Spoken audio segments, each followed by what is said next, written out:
Pagasin yung lahat. So ngayong umaga ay mayroong nangyaring isang disgrasya. So tumba yung dalawang motor. Hindi alam kung sinong may kasalanan na.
Magandang umaga sa inyong lahat. So ngayong umaga ay galing po talaga ako sa amin sa Agna. So grabe, ang layo na ng binahe ko mula sa aming baryo sa Buktol, which is umaabot pa siya ng 11 kilometers mula sa Buktol hanggang sa pinaka sentro sa Agna. So from Agna naman, biyahe naman ako papuntang Tagbilaran. So Agna Tagbilaran ay nag-range siya ng 60 kilometers mahigit. Ito na natin 63 kilometers or 60. So ngayon ay papunta na ako sa Mawala Panglao. So malapit na, mga ilang kilometers na lang, mga 2 kilometers ata. So grabe, ang layo ng namarating ng Pataso Heroto. Grabe. So ngayon, kasalukuyan ay andito ako ngayon sa Bulod, Panglao. So malapit-lapit na. Ilang kilometers na lang ay makarating na ako dun sa destinasyon ko. So stop na tayo.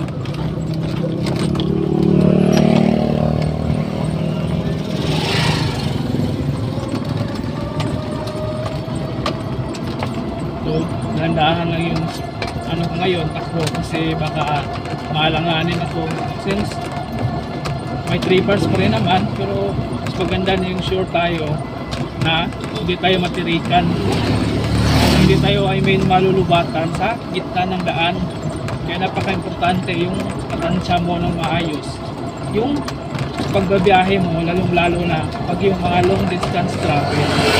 Kasi masasabi ko na talagang long distance travel na yung binabiyahe ko ngayon, kasi lagpas na siya ng 60 or 70. Tingnan mo, may mga iba naman nag-overtake. Grabe. Alanganin. Kanina naman, mayroong disgrasya. Mayroong dalawang motorsiklo na sabay nagtumba. Buti na lang, wala masyadong masaktan. Ngayon, malapit na talaga sa substitute na tayo.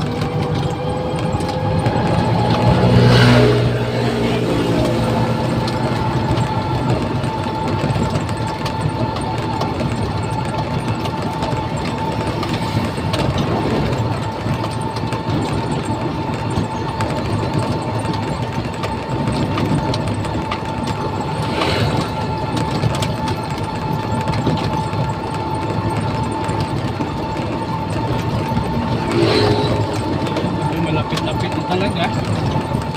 1 kilometro na lang mahigit ay makakarating na ako sa destinasyon ko, sa boarding house ko. Grabe. Alam nyo ba na yung tinakbo ko ngayon ay umabot na ng 87 kilometers. alain mo yun, 87 kilometers mula Buktulat na hanggang dito sa Panglao. So, layo na rin ang narating.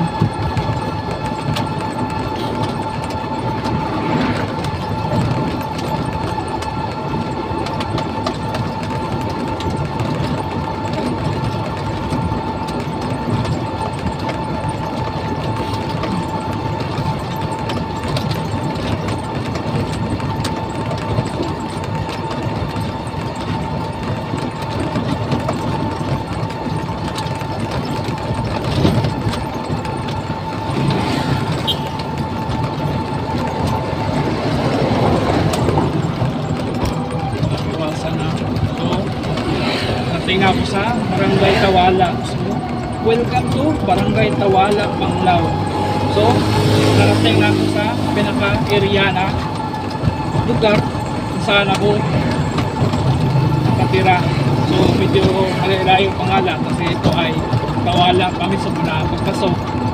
Pero mahaba pa yung kilometers run bago ako makarating talaga sa pinaka-destination ko na tinitirhan ko na boarding house.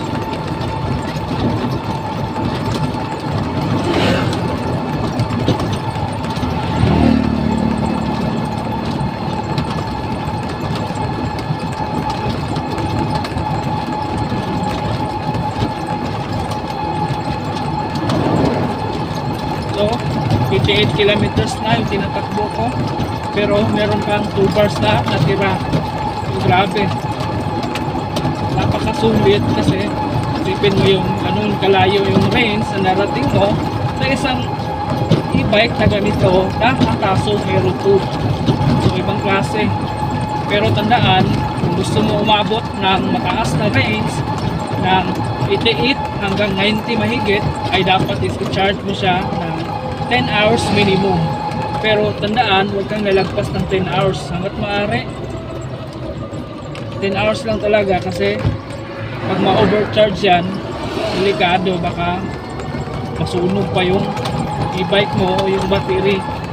Kaya importante na dapat is sundin yung charging hours talaga na 10 hours pag gusto mo umabot ng ganitong range na 88 kilometers. Grabe.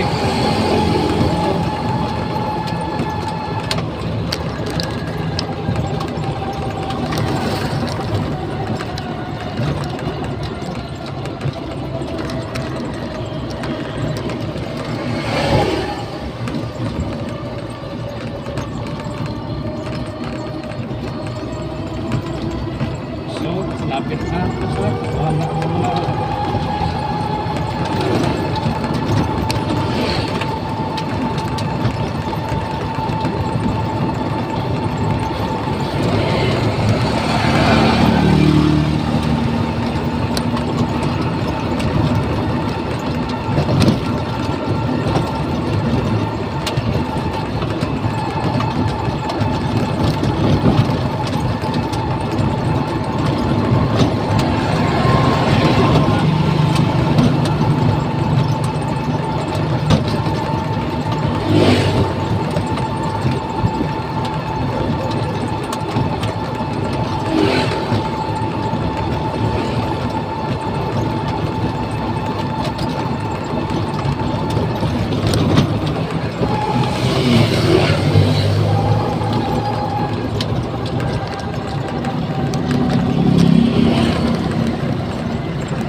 Stoplight na ako ngayon.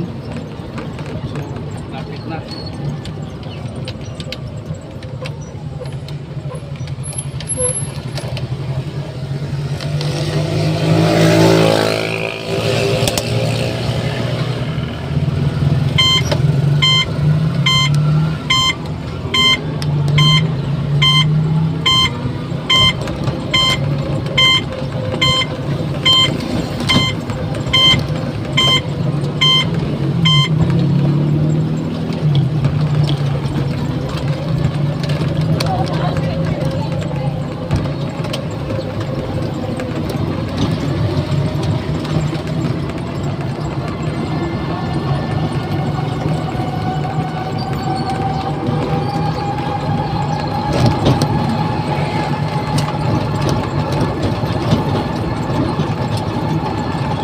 papunta din dito, yung building na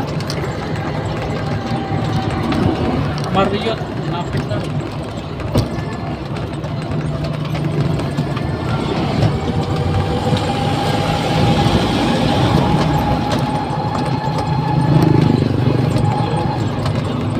Yan, kita nyo yung Marriott. Yan yung building ng Marriott Panglao. Soon, hindi pa natin alam kung kailan talaga expected na matatapos, pero as long as talagang nakatayo talaga siya. At alam nyo ba, meron pang bagong 7-Eleven dito soon din. Open mo yun, may 7-Eleven. Grabe, dami ng 7-Eleven dito sa Panglao.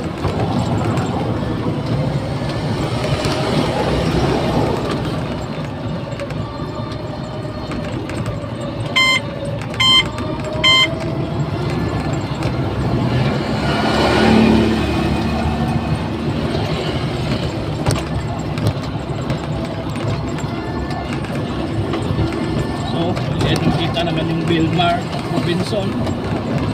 Maluwag itong plaza. May plano na naman building dito na bago yung patayo.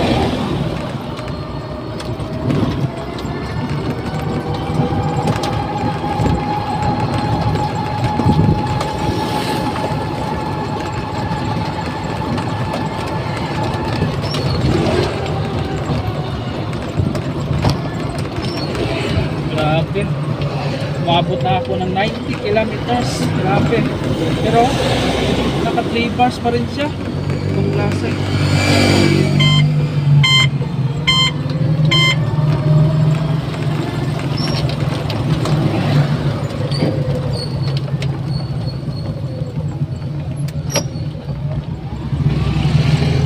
Ngayon ay papasok na ako sa punta sa tinitirhan ko na boarding house. So, wala namang isa.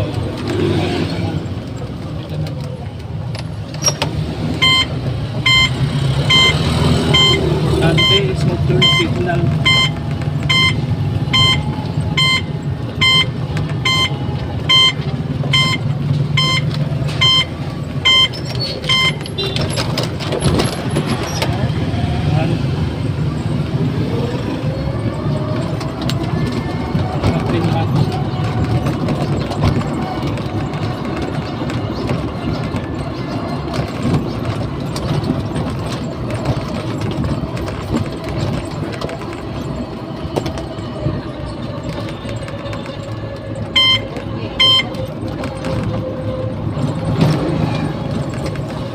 Grabe, ang init ng panahon. Grabe.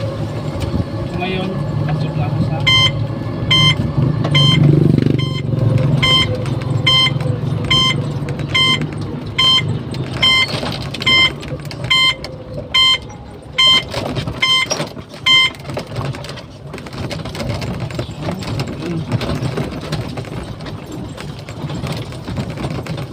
dito na ako ngayon papunta sa aking tinitirhan na boarding house. So, pasok to dito sa Purok City.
tipin mo yun, maabot siya ng 91 kilometers, pero meron pa siyang 3 bars. Grabe, ibang klase.